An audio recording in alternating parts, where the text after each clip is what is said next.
Já, valendo.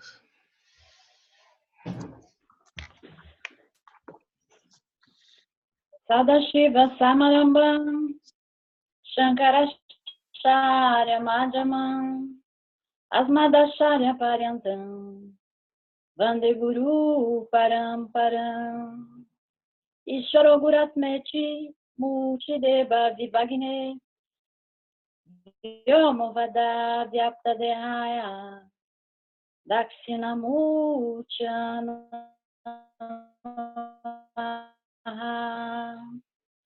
Siddhampa Gocharantama Gocharam Govindam Paranamanda Satguru Pranatosh Mahal Shanti, Shanti, Shanti Om. Valeu, Wanda. Alex, você vai começar a ler o capítulo 4, né? Se você puder falar um pouquinho do Jiva Eterno, que já começa assim, antes que o Jiva Eterno se identifique com o seu instrumento, falar agora ou depois que você lê o parágrafo, já estou pedindo para não interromper, para não te interromper depois, tá?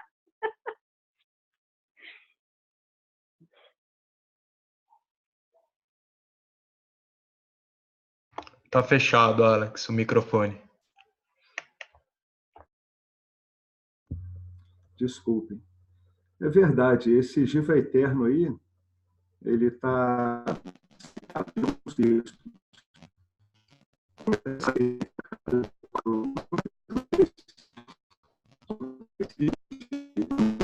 Relevante, né, no capítulo 3, é que estudou-se o que seria criação ou manifestação, e a gente conseguiu reduzir toda a fenomenologia da criação e sattva. Ô, Alex, perdão, tem uma falha no som. Será que é só eu que estou ouvindo falhar o microfone do Alex? Não, para mim também está falhando. Está falhando, é? Eu também não estou a ouvir. Tá. Plac, plac, plac, plac, plac. Não é sempre.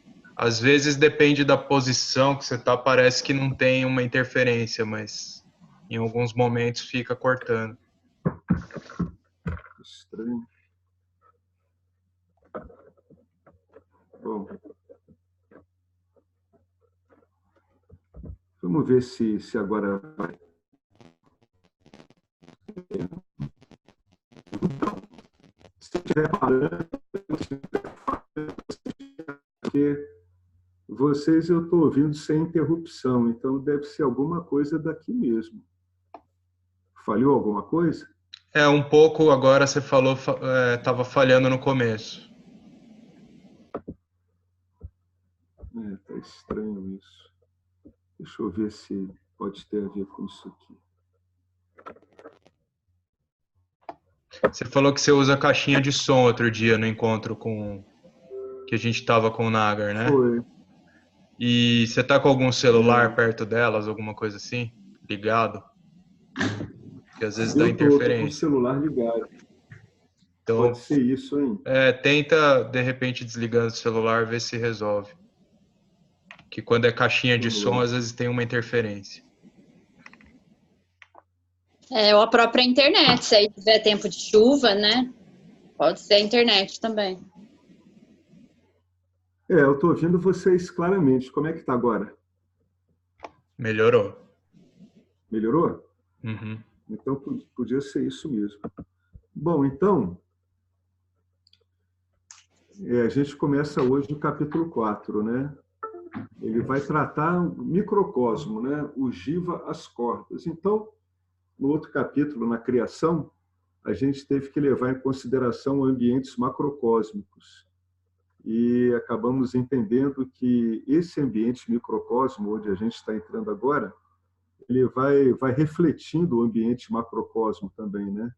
Que, por sua vez, é um reflexo já da consciência não dual, né? Da consciência pura. Então, a gente vê um nível refletindo no outro, né? Você vê, em primeiro, uma realidade, uma ordem de realidade, e ela começa a se refletir numa outra ordem de realidade, que é Mithya, através de vários aparelhos refletores, passando esse reflexo para o aparelho seguinte. Bom, então, como eu estava falando, vendo o capítulo 3 da criação, nós conseguimos reduzir tudo o que tem na criação, né? Os reflexos sucessivos, os aparelhos refletores, os ambientes macrocosmo, microcosmo, conseguimos reduzir tudo a uma dinâmica de 3 energias. Bem, por que isso é importante? Porque agora a gente vai poder se relacionar com qualquer coisa no campo fenômeno através dessa energia. Tá acontecendo essas falhas ainda, eventualmente, assim, Alex. Está acontecendo, Algum fiozinho, será que você esbarra? Ou movimenta o computador e está com mau contato, sei lá? Não, ele está carregando. O computador ou essa caixa de som é com bateria? Não, a caixa de som eu desconectei ela. Agora eu estou só com o computador carregando na tomada. Ah, tá. Bom, vamos vendo. Então, como eu estava falando, né? Agora a gente tem um sistema todo que pode ser reduzido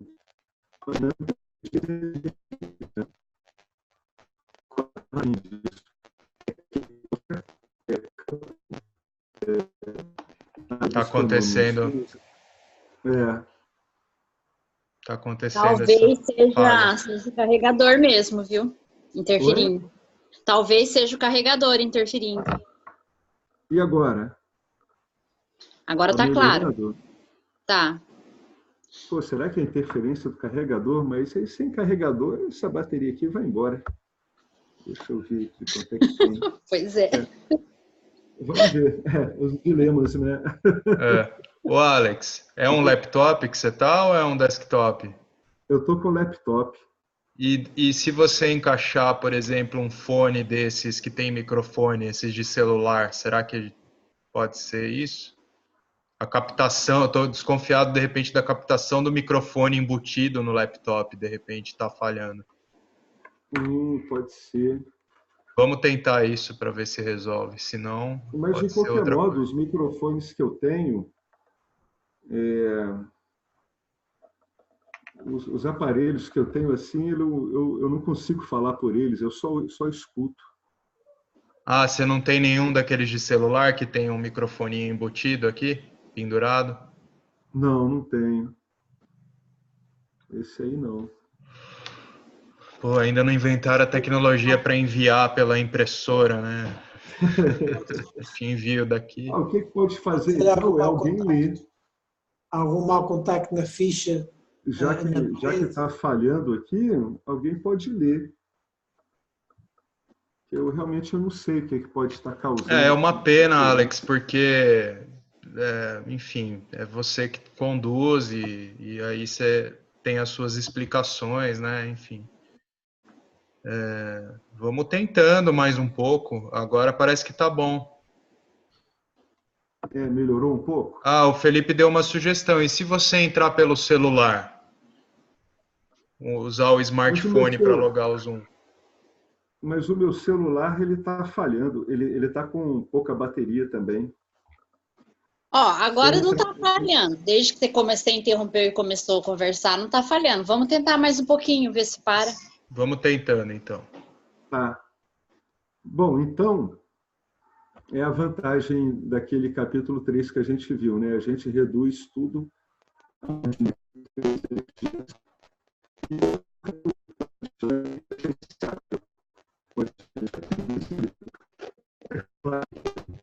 está a ouvir nada. Oi? Alô? Não está a ouvir nada. Está falhando de novo? Quando você começa a aula, começa a falhar. Que coisa!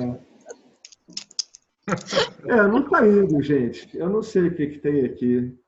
Aí quando você começa a conversar normal, não falha. Eu não estou entendendo. Acho que é o Dakshinamurti falando, hoje não é dia de falar de gunas. Esse microfone, ele fica onde no laptop, hein, Fábio, você sabe? Geralmente é perto da câmera, que tem um pontinho assim que a gente nem vê, né? Que fica onde é embutido, né? O microfone. Realmente eu não sei, gente. Se Engraçado que agora tá normal. Aí você vai começar a ler, aí falha. Então vamos ler. Vamos ler. Capítulo 4. O microcosmo. Ogiva, as cordas. Antes que o Jiva eterno se identifique com seu instrumento primário, que é o corpo sutil, os gunas são apenas qualidades ou energias. Mas, uma vez que a identificação acontece, os gunas se tornam vinculantes. Eles não se ligam a Ishvara, o Criador, mas eles se ligam ao Jiva, porque, como mencionado acima, o corpo sutil está sujeito a mudanças conforme os gunas o modificam. E agora, foi? Foi bom. Tá fluindo. Está fluindo? Então, aqui ele vai colocando lentamente a dinâmica a que nós estamos sujeitos, né? Ele está mostrando que o principal instrumento dos jivas, que é o corpo sutil, ele está sujeito a mudanças. E essas mudanças, elas são induzidas pelos gunas. Os gunas é que vão mudando a própria composição de gunas do corpo sutil, né? Deixa eu levantar um pouco mais aqui, pronto. Aí a Wanda, né, diz para falar sobre esse Jiva eterno. Eu sei muito pouco desse Jiva eterno. O que eu sei é que esse Jiva eterno ele está colocado como uma construção majoritariamente de tamas, mas ele tem também o suficiente de sattva, né? Então ele reflete a consciência pura original, né? Esse Jiva eterno, eu vejo esse Jiva eterno como um arquétipo, né, que posteriormente vai ir se identificando com uma miríade de corpos sutis. E aí vai gerando esse Jiva perecível, né, que é o nosso caso. Então, como eu vejo o Jiva eterno, né? Puxa, agora está falhando. Inclusive está escrito aqui mais anteriormente que quando o nosso corpo sutil ele baixa a atividade dele ou ele para, a gente fica recolhido no ambiente do Jiva eterno, né, que é de onde nós estamos vindo. Vocês estão ouvindo? Dá para continuar Sim, isso? agora sim, Alex. Algum de vocês prefere ler? Bom, eu não. É que a minha internet também vai oscilar, porque aqui está tempo de chuva. Mas enquanto você leu, não falhou nenhuma vez. Não falhou nenhuma vez? Eu acho que a hora que você começa a falar, acho que você deve começar a se mexer. Não sei, alguma coisa acontece. De repente o Alex só comenta, né? Alguém pode ler e ele comenta. O Alex. Oi. Eu vou fazer uma complementação sobre o Jiva eterno, que foi até o Ronaldo José que trouxe no encontro passado. Aí depois eu fui conversar com o Nagara a respeito também, e a gente até marcou ali o Ronaldo José numa publicação, porque ele estava querendo entender melhor essa questão. Então tem esse modo de explicar que aparece no texto, né, que é como se fosse assim algo que está inerente à Maya e que habita nessa projeção, ainda mesmo não manifesto, está lá o Jiva. O Nagar ele sintetiza de uma outra maneira muito simples, que é assim: o Jiva eterno é algo que é inerente à Maya, que é o corpo, a consciência refletida no corpo sutil. É inerente à Maya porque Maya tem a sua manifestação e tem os objetos sencientes que podem experimentar essa manifestação. Então, isso é o Jiva eterno. O Jiva eterno é esse conceito comum a todos os Jivas que é inerente à Maya. Consciência refletida no corpo sutil.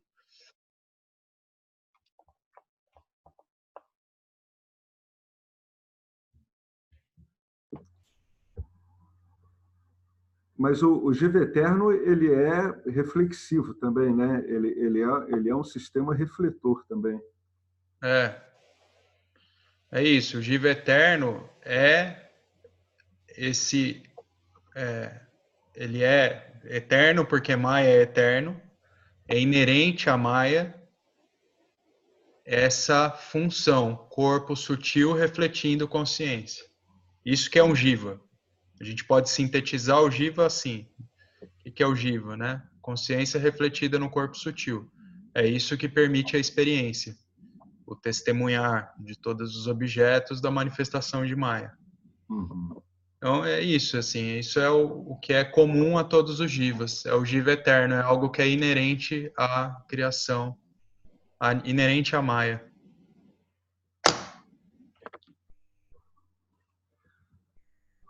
Tá. Deixa se eu entendi. Mas só um detalhezinho, Vânia.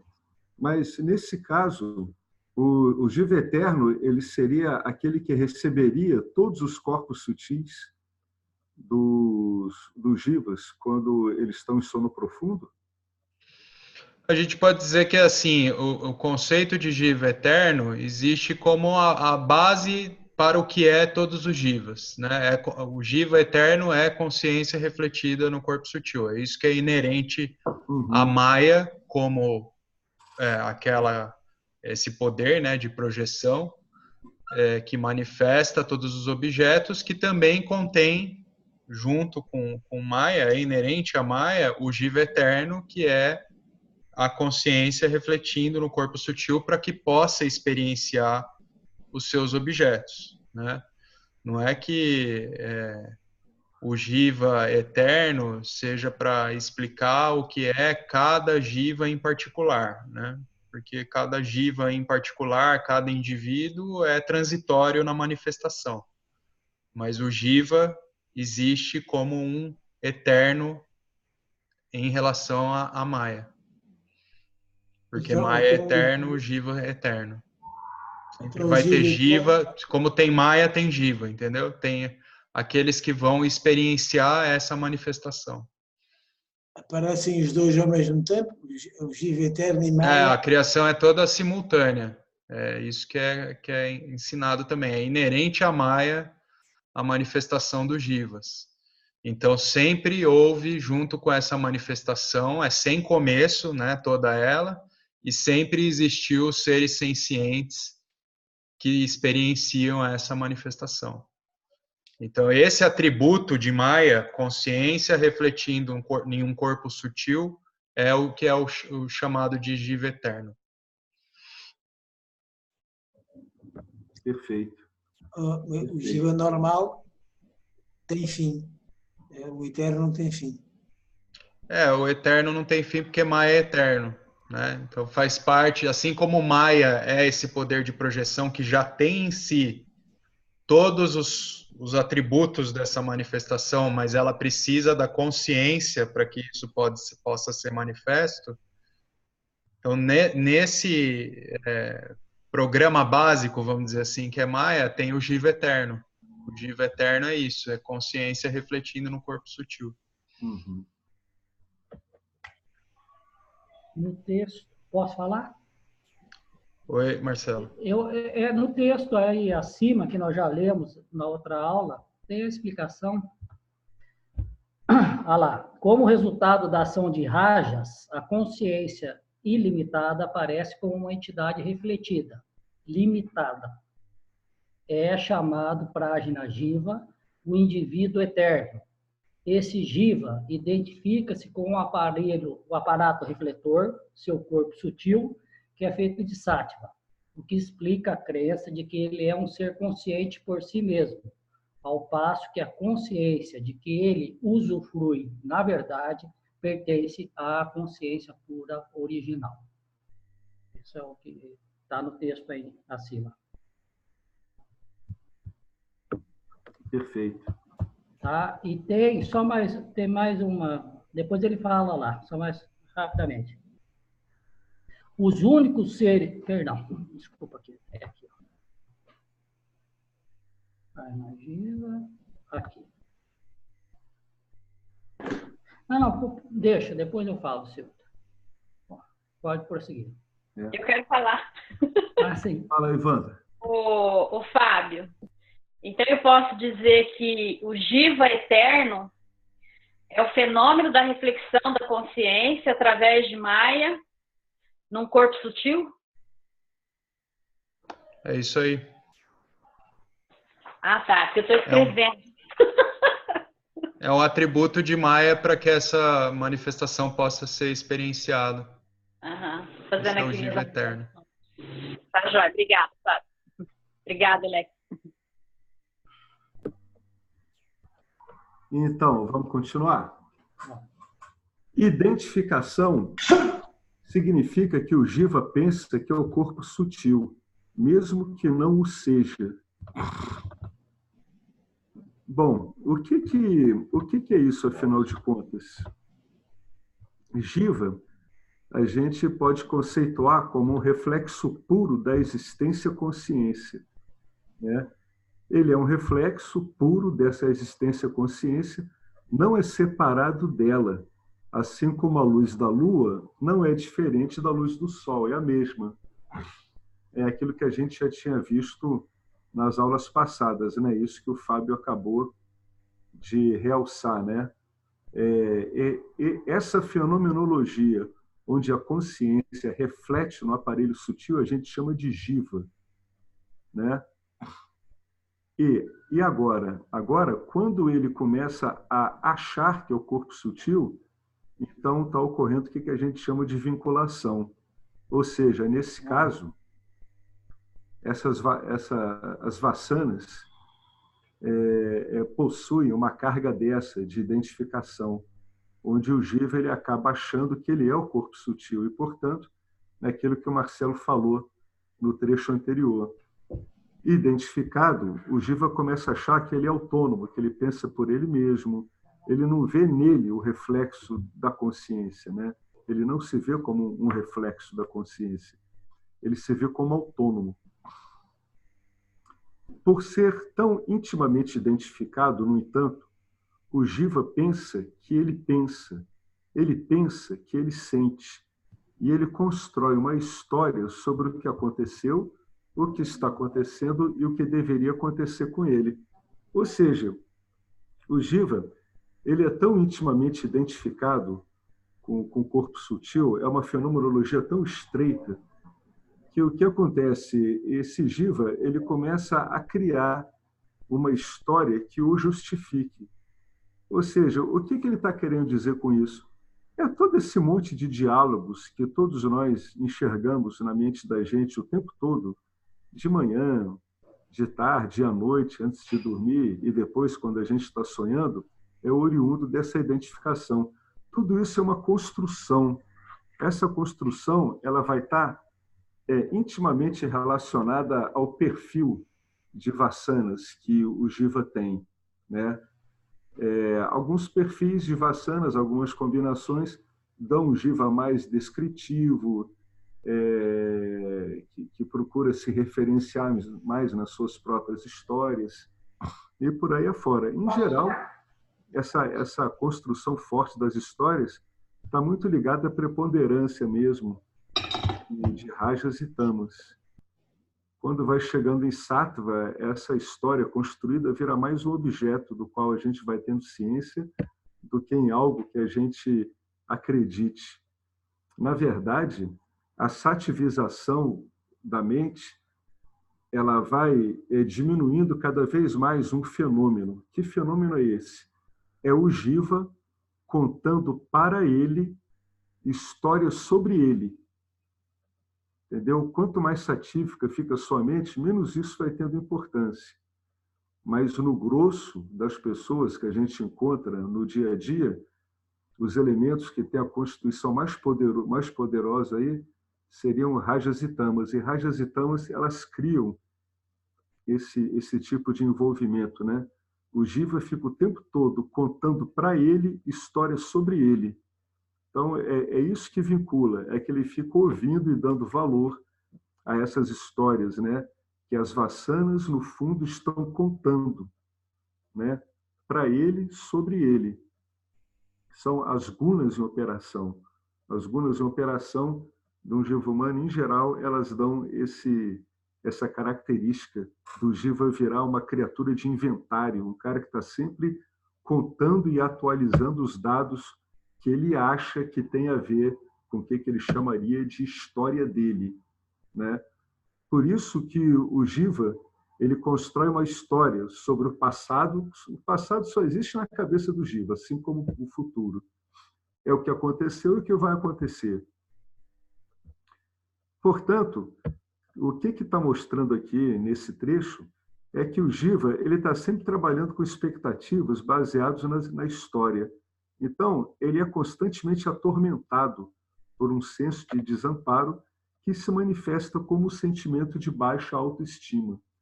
No fundo, de alguma forma, o jiva sabe que é livre e poderoso, mas ele não se sente livre e poderoso, porque os gunas estão ditando todos os pensamentos e sentimentos do jiva. Desta forma, a existência-consciência, que é livre da experiência e é ilimitada, torna-se, entre aspas, aparentemente, uma entidade experienciadora. Então, a entidade experienciadora ela é uma construção relativa, né, em Mithya, e só ocorre aí. Às vezes ocorre um comentário sobre Brahman, sobre a consciência plena, se a consciência plena, ela não tendo instrumentos, ou pelo menos é o que a gente consegue saber, a gente não consegue atribuir nada à consciência plena, se essa consciência plena ela seria autoconsciente, se ela se conheceria, como o Fábio disse na última aula, a consciência plena ela é autoluminosa, então ela abasta a si mesma. Mas não quer dizer que nós possamos interpretar a consciência plena conforme nós interpretamos a nossa própria história, né? Então, na verdade, o que importa nisso tudo é que nós, jivas, nós sabemos, no fundo, que somos livres e poderosos. Nós sabemos porque estamos refletindo, somos o reflexo da consciência no corpo sutil. Então, a gente sabe isso, a gente sabe quais são as nossas ilimitações, né? Então, sabemos que não estamos limitados, né, por nenhum problema de identificação, por nenhum problema em local nenhum.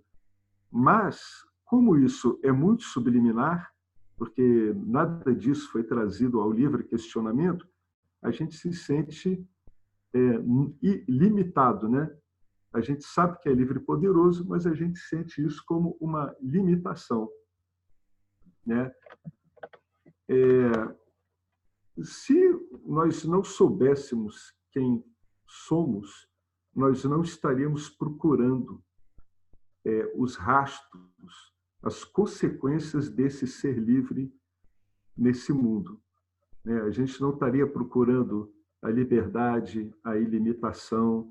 Nós procuramos isso porque sabemos que somos isso. Só que a coisa é tão intrincada que você precisa de orientação para conseguir se separar desse monte de formas e aparências que estão sequestrando a sua verdadeira identidade. O jiva é chamado de senso de eu, né? O que ele está querendo dizer aqui? Que esse senso de eu, de existir, ele ocorre no jiva. Ele ocorre no jiva porque o jiva é o reflexo da consciência no corpo sutil. Então, permite a ele olhar para si mesmo e se chamar de eu, né? Assim como os gunas macrocósmicos refletem no corpo sutil microcósmico, o ser não dual reflete como Jiva eterno no corpo sutil microcósmico. Não há possibilidade de haver mudança de qualidades, né? Porque as qualidades que é dado por essas energias em movimento, elas já são dadas, né? O que você pode mudar é o balanceamento dessas qualidades que já estão dadas, as proporções relativas de cada um. Para mudar suas qualidades, Ishvara teria que inventar outras qualidades, o que não vai acontecer. Nada de novo entra na criação vindo de outro lugar, porque não há um outro lugar. O Jiva perecível é o segundo sujeito mencionado acima, ou seja, é a identificação, né? É a identificação do Jiva eterno com cada corpo sutil. Pronto, esse é que é o segundo sujeito. No fundo, o segundo sujeito, ele é tão pura consciência como qualquer outra, né? Como qualquer outro reflexo da consciência. Está indicando, o fato de estar vendo o reflexo ali, dele ser perceptível, está indicando que se trata de pura consciência, né? E o Jiva, ele na verdade, ele é composto da pura reflexão e do aparato refletor. A pura reflexão é o sujeito do Jiva, é o sujeito imperecível. Seria a consciência plena, seria Sati. O meio refletor é o corpo sutil. E o corpo sutil, ele é constituído de quê? Ele é constituído de gunas. E as gunas são o quê? São karmas de uma operação. Esse segundo sujeito, que é a pura reflexão da consciência pura no meio refletor, que é o corpo sutil, é a pessoa que você foi condicionado a pensar que é. Então, você está sendo condicionado a pensar que você é numa espécie de montagem que ela só faz sentido para você porque você interpreta assim, né? Que montagem é essa? É a pura consciência incidindo num meio refletor adequado, que é com base nesse reflexo, nesse meio refletor, que é como se fosse um programa de computação individualizado, você pudesse dizer eu, você começasse a achar que você pensa, você começasse a achar que os sentimentos que passam por aí são seus. Nesse caso, a identificação ela vai permitir uma coisa chamada pessoalização. Você vai olhar uma consciência puramente não dual em manifestação e você vai tomar isso como se fosse algo pessoal, tá? Isso só existe por causa das características do meio refletor com o qual você está identificado. Você, pura consciência, está identificado com o seu reflexo num meio adequado, refletor que vai te dar todas as condições de você começar a se ver como uma individualidade separada. Se você não tomar essa identificação nas suas próprias mãos e estudá-la, você vai continuar executando o seu papel automaticamente. Porque o fato de você não ficar ciente dessa identificação não impede você de operar. Só que você vai operar no automático, é o que se chama de meu destino, né? Então, essa pessoa que você foi condicionado a pensar que existe, experimenta, mas não é real. Na verdade, a criação faz o que é preciso fazer e, aparentemente, nesse processo, causa muitos problemas para os jivas. Mas, na verdade, ela não causa esses problemas, porque, na verdade, ela é perfeita tal como é. Esse fato se torna claro quando os gunas se tornam um trampolim, a partir do qual o jiva pode se desassociar deles. Os gunas são como degraus. Você começa em tamas, e de tamas consegue sair com a ajuda de rajas, o que lhe permite saltar para sattva. De onde, para usar uma terceira metáfora, você pula além, como saltador usa uma vara para cruzar a barra. Essas são boas metáforas, mas não as tome literalmente. Você não vai a lugar nenhum. Transcendência que é cruzar a barra de Maia, não é uma ação, é entender a natureza dos gunas com referência ao princípio testemunhante, e identificar o próprio eu com esse princípio testemunhante. Então, o que ele está chamando aqui de transcendência, que é cruzar a barra de Maia, não é uma ação, é uma compreensão que causa uma mudança na sua identidade. Você passa a se ver como que você é, e não como aquilo que você achava que era, né? Ou seja, você está entendendo a natureza das gunas com referência ao princípio testemunhante. Ou seja, eu estou entendendo que o princípio testemunhante não é, em essência, vinculado aos gunas. É isso que eu estou entendendo.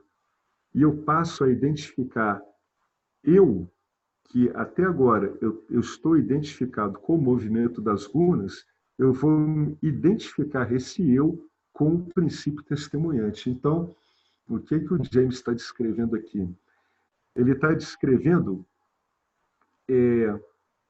um uso de gerência de gunas para você ir se enraizando no princípio testemunhante e, portanto, fazendo isso, você consegue se separar dos efeitos vinculativos dos gunas. Só aí é que você consegue se ver como o verdadeiro princípio testemunhante, em última instância. Nesse caso, quando você está identificado com esse princípio testemunhante, você não está mais preso nas flutuações causadas pelas gunas, né? Essas flutuações no seu corpo sutil é que geram essa miríade de referências impossíveis de te dar uma referência fixa. Por isso que ocorre tanto sofrimento e aborrecimento para os jivas, quando eles não investigam adequadamente a experiência ordinária deles. Quando eles não investigam essa experiência ordinária, eles tomam-se como os agentes dessa experiência, né? E, portanto, ele vai estar sujeito a todo problema que gera uma identificação com algo material, que essas experiências estão sempre mudando, porque é da natureza dos gunas mudar sempre, o tempo todo.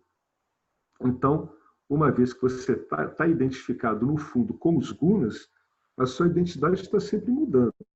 Quando você consegue separar esse princípio testemunhante dos gunas, aí é quando o seu sistema de referência ele começa a parar de ficar se mexendo, acompanhando o movimento da matéria, né? Da matéria sutil, que seriam os gunas.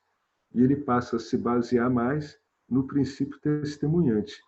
Vai ser ensinado aqui à frente como você olhar para o movimento dos gunas. Você não vai conseguir ver o guna em atuação, porque o guna é muito sutil, mas você vai conseguir ver os efeitos dos gunas, de tal modo que vai começar a conseguir gerenciá-los. Mas, repetindo de novo, né? Não como você imagina que seja uma gerência, que iria lhe trazer benefícios para essa personalidade que você está achando que você é.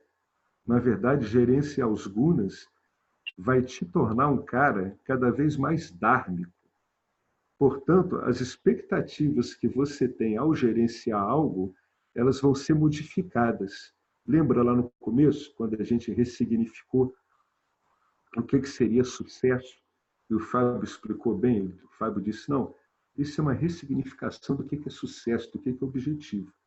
O nosso objetivo aqui é saber quem somos.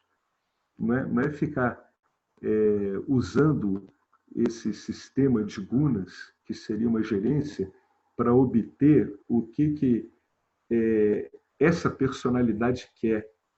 Entendeu? O que essa personalidade quer está baseado em memória, está baseado nas histórias que ela conta sobre ela. Esse livro vai te mostrar como, ao ressignificar valores, você vai entender que sucesso para você é outra coisa. Sucesso não é necessariamente que as coisas ocorram como você queira. Talvez você possa ver numa não ocorrência do que você quer, um reforço do princípio testemunhante, entendeu? O que eu estou querendo dizer? É que qualquer experiência aqui vai servir para você fazer esse estudo dos gunas, para poder sempre separar o princípio testemunhante da atuação dos gunas da atuação dos gunas, né? Eu separo o princípio que observa isso da coisa que está sendo observada. Então, mesmo que essas coisas observadas não sejam do seu agrado, elas vão poder ser usadas para fazer esse tipo de separação, que é a nossa meta aqui, né? Bem. Tem uma questão do Alexandre que está no chat, Alex. Qual é a questão dele? Ele coloca lá, Jiva, consciência pura, mais os três corpos, causal, sutil e físico. O Jiva mesmo, ele é a definição do Jiva, ela pode ser dada assim, o Jiva é a própria consciência pura se refletindo no aparato refletor. Então, a gente pode reduzir a definição de Jiva de um modo mais simples. A gente pode dizer que o Jiva ele é o reflexo da consciência pura no meio refletor adequado, que é o corpo sutil. É porque é no corpo sutil que a gente vai ter a principal dinâmica de interferência das gunas. Entendendo a dinâmica do corpo sutil que você vai ter a gerência dessas gunas, você vai ter o estudo dessas gunas. Então, para os nossos efeitos práticos, a gente pode definir o Jiva como o reflexo da consciência no meio refletor adequado, que é o corpo sutil. Né? As outras ocorrências que eu estou vendo aí, que seriam ligadas ao corpo bruto, ou talvez ao corpo causal, a gente pode ver o interesse disso quando a gente está no estado de vigília e lidando com essa dinâmica no corpo sutil. Essa é a mais importante, né? Porque o corpo causal a gente vai acessar muito durante o sono profundo. E o corpo bruto, o corpo denso, ele não é tão dinâmico como o corpo sutil. Então, o corpo sutil ele vai se prestar para ser estudado, a própria dinâmica dele vai ser estudada por uma função que tem nele, chamado buddhi, intelecto, né?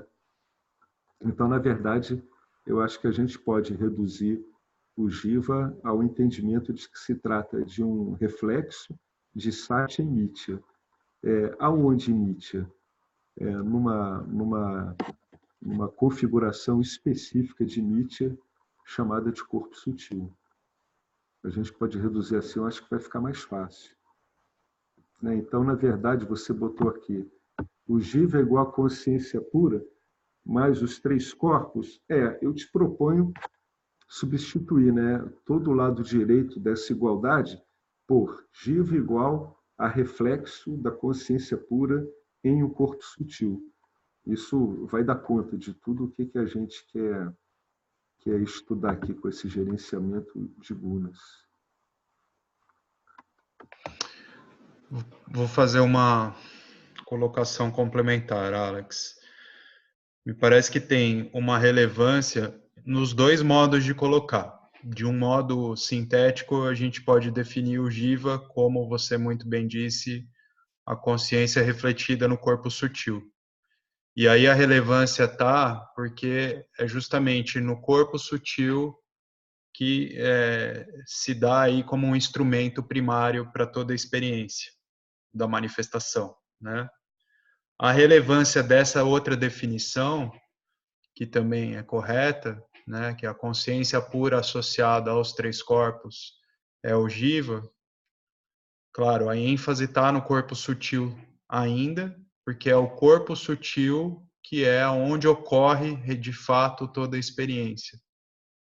Mas é só com o corpo sutil associado a um corpo físico que a gente pode realmente trabalhar os nossos karmas, né?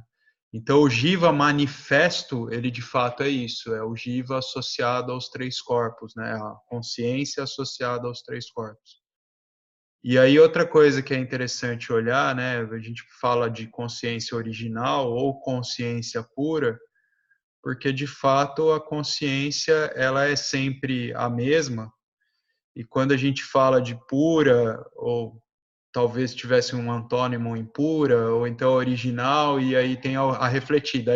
Aí nessa definição, né, original, refletida, acho que tem uma aplicação mais clara, mas o que eu quero dizer é assim, a consciência, apesar da associação com Maya, que é onde a gente faz a distinção, consciência não associada com Maya, consciência associada com Maya.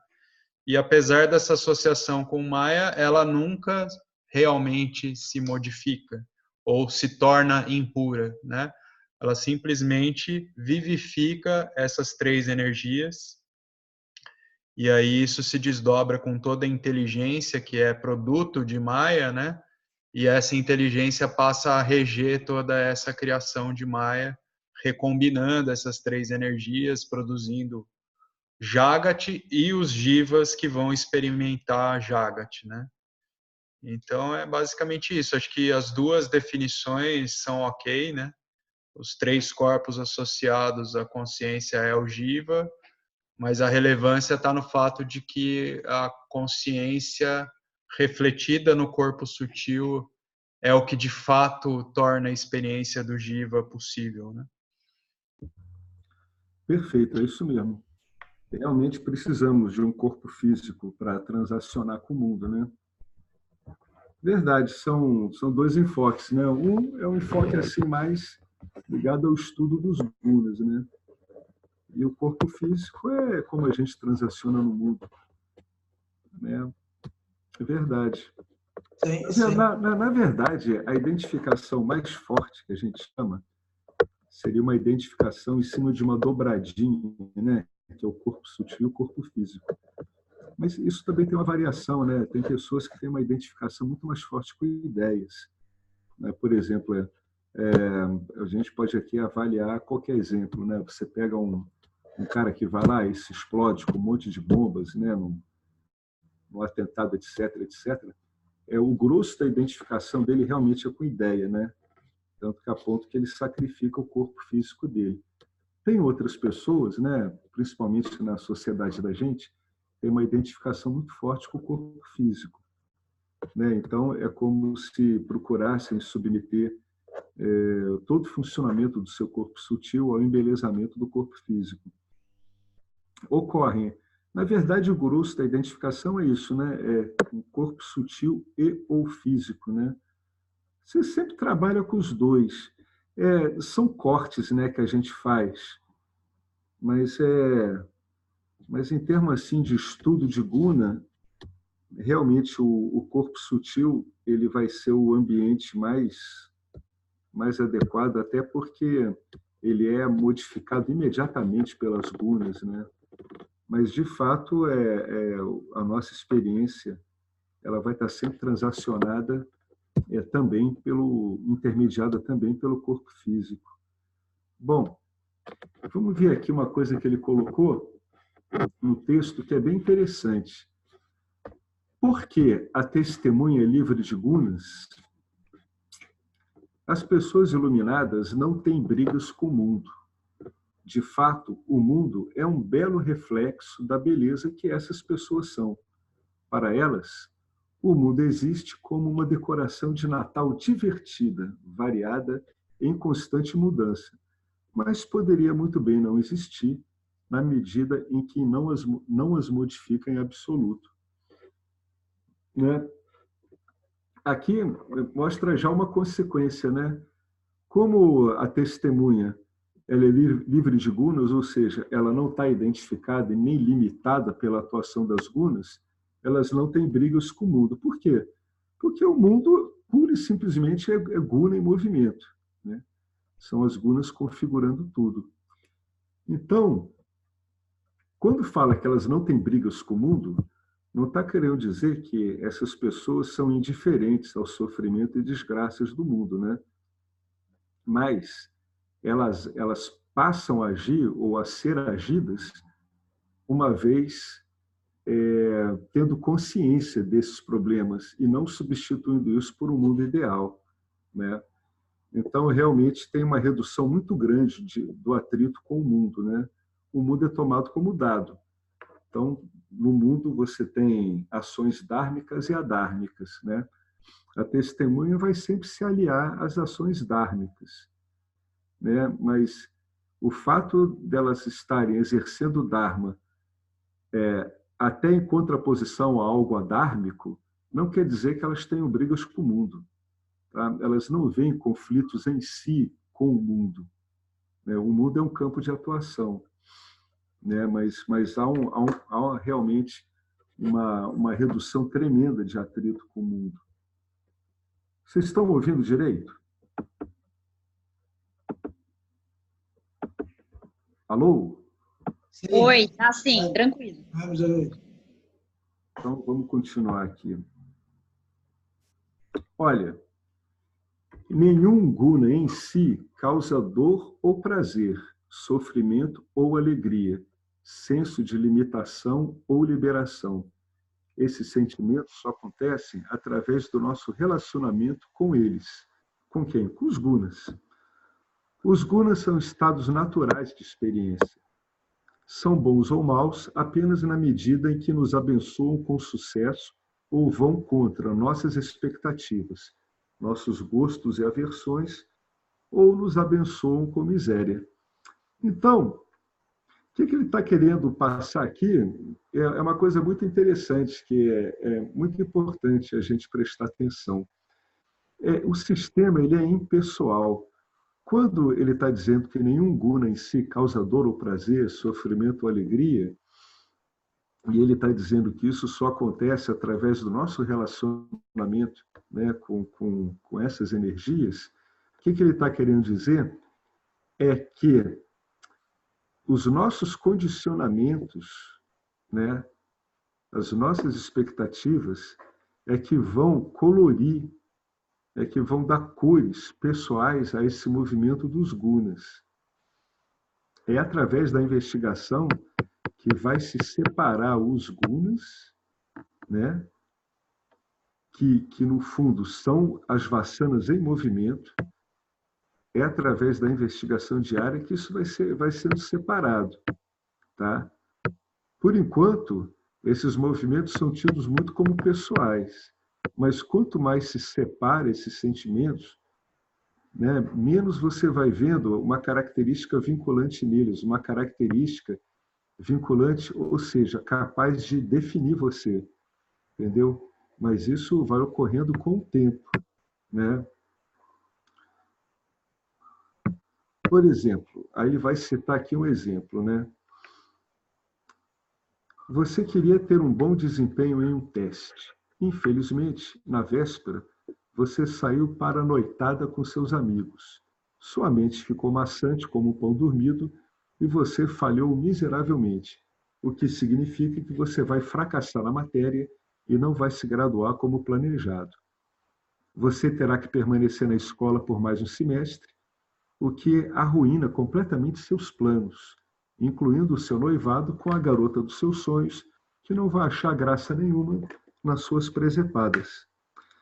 Você pode legitimamente culpar Tamas por sua raiva e a depressão subsequente? A lei do karma dirigida pelos gunas é totalmente indiferente aos seus desejos. O que é essa lei, né? Essa lei é uma lei de causa e efeito. Olha só como é que a lei do causa e efeito funciona, é fácil de ver. Se você precisasse mesmo de um resultado diferente, você deveria ter estudado no dia anterior, ido cedo para a cama e, tranquilo, se levantado em sattva, no estado satívico. Nesse caso, seu conhecimento estaria na ponta da língua e você teria se saído bem no teste. Seria simples, exceto pelo fato de que o seu corpo sutil está imerso em preguiça tamásica e a sua autoestima está tão baixa que você não pode dizer não aos seus amigos quando eles querem se divertir. Então, veja bem, né? O que é meramente um sistema de funcionamento, né, de compensações? Quando a coisa é olhada pelo ponto de vista de uma história pessoal, ela pode ter vários componentes que só o investigador pode descobrir. né? Veja aqui que para gerar essa presepada toda, esse fracasso aqui, o que ele está descrevendo? Ele está descrevendo uma ação adármica. Ele está dizendo como é que você pode, literalmente, frustrar o bom desempenho numa prova, por exemplo. Poderia ser um bom emprego, poderia ser um monte de coisa. Como é que você vai frustrar isso?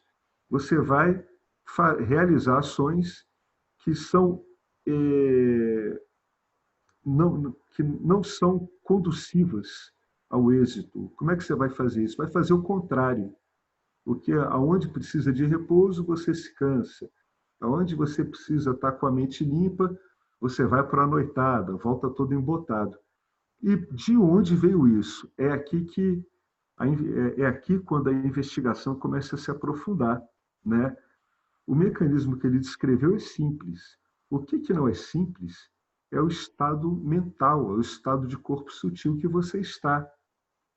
O que ele descreveu aqui? Ele diz que o seu corpo sutil, para se meter numa presepada dessa, tem que estar imerso numa preguiça tamásica e com uma autoestima tão baixa que você não consegue dizer não a uma tentativa de ter prazer nesse contexto. Então, você sai, toma um monte de atitudes inadequadas e, finalmente, no dia seguinte, você vai ter, de acordo com as leis regidas por essas 3 forças, a manifestação da lei do karma, você vai ter o efeito esperado, que é um fracasso. Tá? O segredo nisso tudo, de você começar a investigar adequadamente, é você ver por que afinal de contas, você saiu numa noite quando deveria ter ficado nela. É nesse momento que a investigação pode, inicialmente, dar alguns passos desagradáveis, né? Porque você tem que ver que o problema nunca é com a vida age dharmicamente. Se você está tendo problemas recorrentes em determinado aspecto, é porque você está com um componente adármico em várias ocorrências. Quando você vai estudando isso, você vai vendo isso aparecendo, né? Então, qual é a lição final aqui? Não há nada de errado com qualquer guna ou combinação de gunas, apenas com a sua inabilidade de gerenciá-los. Ou seja, você não assimila adequadamente a experiência, né? Você está inábil de gerenciar essa composição de gunas. Então, cada experiência tem uma composição de gunas adequada a ela, né? Você se apresenta a essa experiência com uma combinação de gunas no seu corpo sutil, ditado pelo seu condicionamento que não está sendo observado, que vai te dar uma combinação de gunas inadequado à combinação de gunas que aquela experiência exige, né? Portanto, a chance de você ter um fracasso é maior mesmo. Por isso que ele escreveu aqui. Não tem nada de errado com qualquer guna ou combinação de gunas, né? Apenas a sua inabilidade de gerenciá-los. O que quer dizer inabilidade em gerenciar gunas? É você estar simplesmente forçando a barra. Você está contrapondo a uma experiência com determinado perfil de gunas, você contrapõe e força um perfil de gunas peculiar ao seu corpo sutil, que é o resultado operacional das suas vassanas, né? Elas têm essa composição, elas baixam como se fosse um download para o seu corpo sutil, te dão uma configuração de gunas, em geral meio rígida. A situação se apresenta de outra forma. Você aplica na situação, que tem uma determinada composição de gunas, você vai e aplica uma composição ditada pelo seu condicionamento. É por isso que ocorre tanto problema. Então, no fundo, não tem problema nenhum com o sistema é impessoal. O único problema que está ocorrendo é que você está aplicando uma visão, uma distorção pessoal num sistema impessoal. Vamos continuar aqui. Então, o que os gunas fazem? Bem, Fatores objetivos. Deixa eu ver se consigo sair, que entrou um anúncio aqui que tomou a tela. Aqui.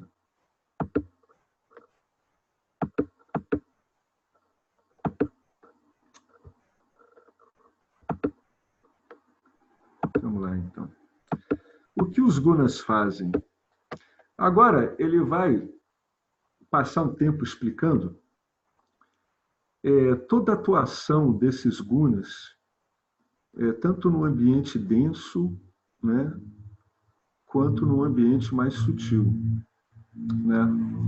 Ele vai separar em fatores objetivos, que são fatores de estruturação mesmo, do mundo denso, físico, e depois ele vai entrar em fatores subjetivos. Né?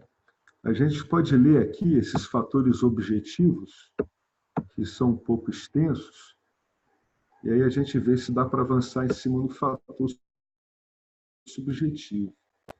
Bom, fatores objetivos.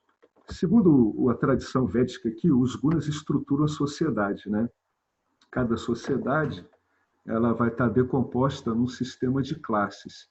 E esse sistema de classes ele vai ter uma composição de gunas específico ao funcionamento dele. Então, vamos lá. Você pode pensar que a democracia moderna tornou o sistema de classes obsoleto, mas você está errado. A classe transcende a política. Todas as sociedades são organizadas em uma base guna. Os gunas criam arquétipos que funcionam juntos para gerar coesão social. Alguém está querendo acrescentar alguma coisa nessa altura aqui do texto? Eu não, tá tranquilo. Por mim pode seguir. Me ocorreu até... Isso vai ficar um pouco descritivo. Vamos lá. Inteligência. Aqui ele tá falando de um grupo com muito sattva predominante, né? Alguns rajas, mas predominantemente é muito sattva, né? Toda sociedade precisa de valores e ideias para sobreviver. Veja bem, hein? Precisa de valores e ideias. Então, Ishvara cria uma inteligência, que são indivíduos com sattva predominante, apoiados por rajas e muito pouco tamas, de modo a viabilizar suas necessidades. Que indivíduos são esses?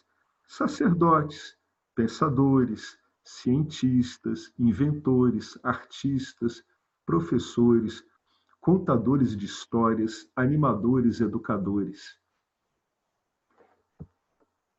Isso aqui, então, teria sattva predominante. É tudo ligado à criação, a uma mente muito filosófica, questionadora, representativa.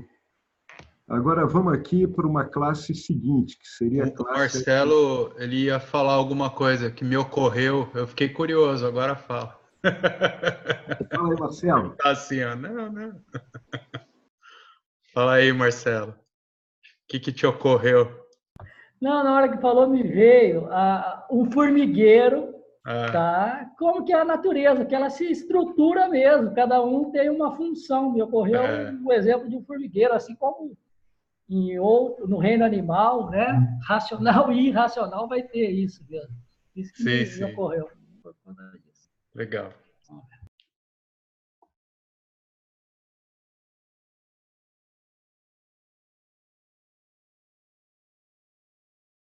Opa, ficou fechado. Pronto. É um formigueiro mesmo, Marcelo. Olhando no agregado, é um formigueiro. Engraçado, né, que nos formigueiros você vai ver umas classes algo parecidas mesmo. Classe administrativa e profissional. É para administrar estruturas sociais, políticas e econômicas, reforçar seus valores e implementar suas ideias. Então, a sociedade precisa de administradores. Uma classe profissional são políticos, policiais, militares, médicos, advogados, etc.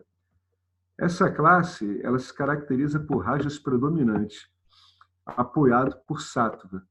ajudando, servindo, protegendo, preservando, e um pouco de tamas. Agora ele vai para a classe comercial. É uma classe bastante rajásica para gerar riqueza, né? Ele vai usar os termos aqui, mas eles não são pessoais, né? E ele nem estaria assim dando valores assim para essas qualificações que ele vai usar aqui. Ele está dizendo as características que vão compor essa classe, né? Sociedades precisam criar riqueza, o que demanda rajas predominantes. Portanto, para isso, você precisa ter indivíduos materialistas, que são indispensáveis, agressivos e gananciosos, com uma grande quantidade de tamas e pouco sattva. Essa classe é egoisticamente ativa. Já as classes administrativa e criativa, empreendedores, fazendeiros, investidores, não muito. Então, é uma classe cuja função dela é gerar riqueza, né? Na nossa sociedade, seria uma classe que geraria muito lucro, né? Fundamentalmente, o maior grosso do lucro que tem hoje em dia, que é o lucro financeiro operacional, né? Então, o objetivo mesmo é lucro. É essencial que haja indivíduos agressivos e gananciosos. Isso não é necessariamente ruim. Estão vendo como essas características não são necessariamente ruins? Né? Depende como elas são tomadas a nível de corpo sutil. Aí agora ele vai explicar a classe trabalhadora e de serviços. Né? Sociedades precisam de abelhas operárias, olha aí, Marcelo, que é tamas misturado com rajas e muito pouco sattva. Social e politicamente conservadoras, as pessoas nas quais predomina tamas são pouco imaginativas e não são propensas a tomar iniciativas. São leais ao extremo e excessivamente teimosas. Bom, aqui ele explicou aqui uma discussão, né, sobre o modo como a sociedade se organiza em classes, que ela está muito entranhada ali na sabedoria védica, né? Na verdade, ela é uma divisão bastante interessante, né?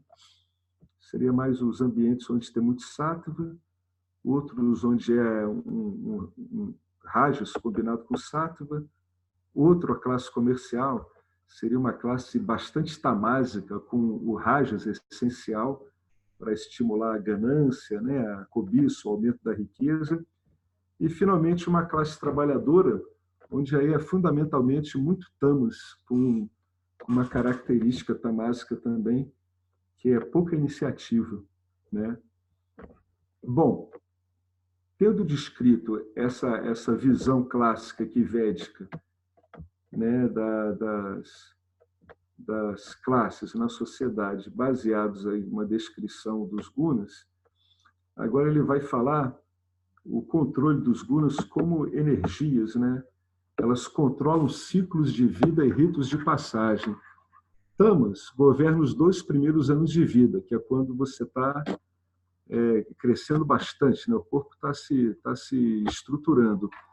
Rajas lentamente toma conta e leva você para a idade adulta, onde começa a haver um predomínio, ou de sattva ou de tamas. Se sattva predominar, você vai crescer espiritualmente. Se for o caso de tamas, você vai ficar velho e cansado. Os gunas controlam a forma do seu corpo e a sua saúde. Eles controlam o sistema nervoso autônomo e todos os processos fisiológicos, seus biorritmos, sono, sexualidade e outras atividades. Esse controle aqui de que ele está falando, né, os biorritmos, processos fisiológicos, tem muita da atuação de Rajoguna nesses processos dinâmicos corporais, né? Os processos onde ocorre muita movimentação de matéria, reestruturação de matéria. Isso aqui está muito ligado à dinâmica, né, de rajas. Os gunas criam as circunstâncias do seu nascimento. Ou seja, o seu nascimento, segundo o conhecimento védico, ele é kármico, né? E os gunas são a expressão dessas vasanas, né? Na manifestação. Vamos lá, você deveria, segundo a sua visão, ter nascido com pais ricos e educados, em uma vizinhança de alto nível. Em vez disso, você nasceu de caipiras incultos e viciados em metanfetaminas. Você morava em um trailer em uma encosta e cresceu à base de pão branco e Coca-Cola. Sua saúde começou a falhar quando você era um adolescente. Aí vem aqui uma outra descrição dele. O James gosta muito de colocando esses acontecimentos cotidianos e relacionando, né? Então, o nosso amigo aqui de cima, ele nasceu numa condição extremamente tamásica, né? Que são pais viciados, né? Uma má educação, uma dificuldade em enxergar opções na vida social, uma saúde debilitada desde o começo. Ou talvez você tenha nascido em uma família de boas pessoas religiosas, casou bem e criou uma família adorável. Bem, qualquer que seja a configuração, você não a escolheu. Você pode imaginar que em alguma vida passada você fez algo bom ou ruim e sua situação atual é uma recompensa ou um castigo. Mas você não pode se lembrar de ter feito qualquer coisa em uma vida passada que explicasse suas circunstâncias atuais. Por que é assim? Porque o você que você imaginou ser anteriormente não está presente nesse nascimento. Você não sabe se você existiu antes e não faz sentido pensar sobre isso, porque você não existia então. Os gunas é que colocaram você exatamente onde você está. Ou seja, mesmo quando você está falando em karma, pessoal, etc., no fundo são forças impessoais, né? Até, se você pensar bem, até a sua própria herança kármica ela é totalmente impessoal. Na esteira da sua herança kármica, se a gente pudesse encontrar pessoas, nós encontraríamos uma infinidade de pessoalidades. Então, o Alex agora ele seria o resultado de uma infinitude de pessoas, né? Não é algo pessoal. Todo esse ensino ele vai te mostrando que o funcionamento ele é impessoal. As suas heranças são impessoais. Não era a pessoa que você pensa que estava lá.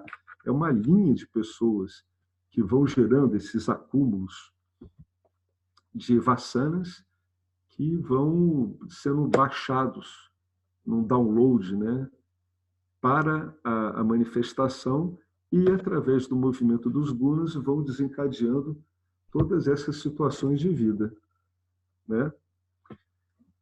Vamos continuar. Os gunas controlam suas associações com pessoas. Os indivíduos se reúnem com base em tendências semelhantes influenciadas pelos gunas. Então, se você tem um perfil muito tamásico, você vai se associar com gente tamásica. Se a sua constituição é bastante rajásica, a tendência é que ocorram associações rajásicas e daí por diante. Não se esqueça que essas associações vão estar todas lastreadas na manifestação emocional, emotiva dessas relações, né? Então, a cola que mantém você grudado nas amizades, tudo, ela é uma expressão, esse conteúdo emocional é uma expressão dessa configuração de gunas, que faz com que você, com uma determinada configuração de gunas, se aproxime de grupos e ou de pessoas com a configuração parecida. Agora aqui, ele vai começar o fator subjetivo, que ele é mais operacional para a gente. Os de cima, no fator objetivo, o James está falando das condições materiais em que ocorrem nossas vidas, as classes onde nós estamos inseridos, as aptidões que temos, a estruturação da sociedade mesmo, né? Os biorritmos do corpo, a manifestação das suas vassanas em potencial, que estão em potencial, as circunstâncias do nascimento, a operacionalização do karma. Tudo isso são os gunas trabalhando nos fatores objetivos, né? Trabalhando nos fatores que constroem as nossas teias de relações e a nossa inserção social, bem como a própria sociedade. No caso aqui do fator subjetivo, a gente agora vai estar interessado nas mudanças que ocorrem no nosso instrumento primário, o corpo sutil. É quando as pessoas dizem, a minha mente não me deixa quieta, a mente não para quieta. Na verdade, o que você chama de sua mente está sujeito a alterações causadas pelos gunas. Portanto, são alterações impessoais também, as quais você pode falsamente torná-las pessoais à medida que você fica repetindo e se condicionando por essas experiências, né, a ponto de você se descrever por elas, num erro crasso de identificação. Bom, gente, honestamente, eu prefiro deixar o fator subjetivo para um outro bate-papo. Também acho melhor, porque agora a gente vai entrar num tema mais complexo, né? Aqui nesse primeiro parágrafo mesmo, já começa que não existe tempo e espaço, que Maia cria uma falsa dimensionalidade, que a gente experimenta o mundo na gente. Então, só esse primeiro parágrafo aqui, acho que a gente tem muita coisa para tirar dele. Tem mesmo, é bastante rico. Agora, quando o James começar a explicar mais detalhadamente como é que é a atuação dos gunas na parte subjetiva, agora ele vai estar começando realmente a dar para a gente ferramentas de investigação, né? Uhum. Ele vai mostrando como é essa dinâmica. Por quê? Porque o fundamental é que você entenda a dinâmica. No fundo, o ser humano não é muito diferente um do outro. Eles trabalham de modos muito similares. A única coisa que difere um do outro é a composição relativa de gunas, né, exercendo uma determinada configuração de vassanas, de sanskaras, que vão te dar um monte de afinidades e de repulsas. Isso que vai te dar a diferença em relação ao seu vizinho, o seu filho, o seu amigo, a sua esposa. Mas o funcionamento é o mesmo. É o mesmo modo de funcionar. Muda as características, mas o funcionamento é o mesmo. Então, eu acho que seria interessante deixar isso aqui para uma aula seguinte mesmo. É bem mais detalhado e é bem mais operacional. É o que é mais prático para a gente. Começa a ficar a partir daqui. O que vocês acham? Vocês acham uma boa ideia fazer isso? De acordo, Alex. Eu acho que eu me identifiquei com o último parágrafo e com o nosso grupo aí. Leia.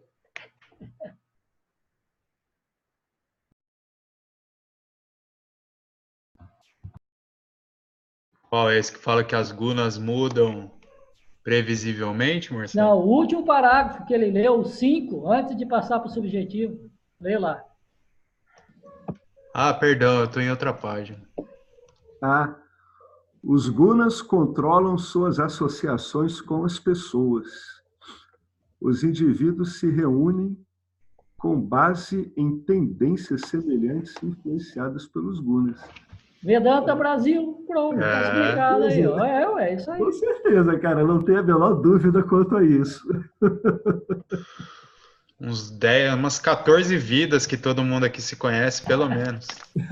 Pelo menos. Você é a turma insistente, cara. É que eu tô usando cabelo curto agora, por isso que vocês não me reconheceram antes. Eu cheguei tarde no grupo.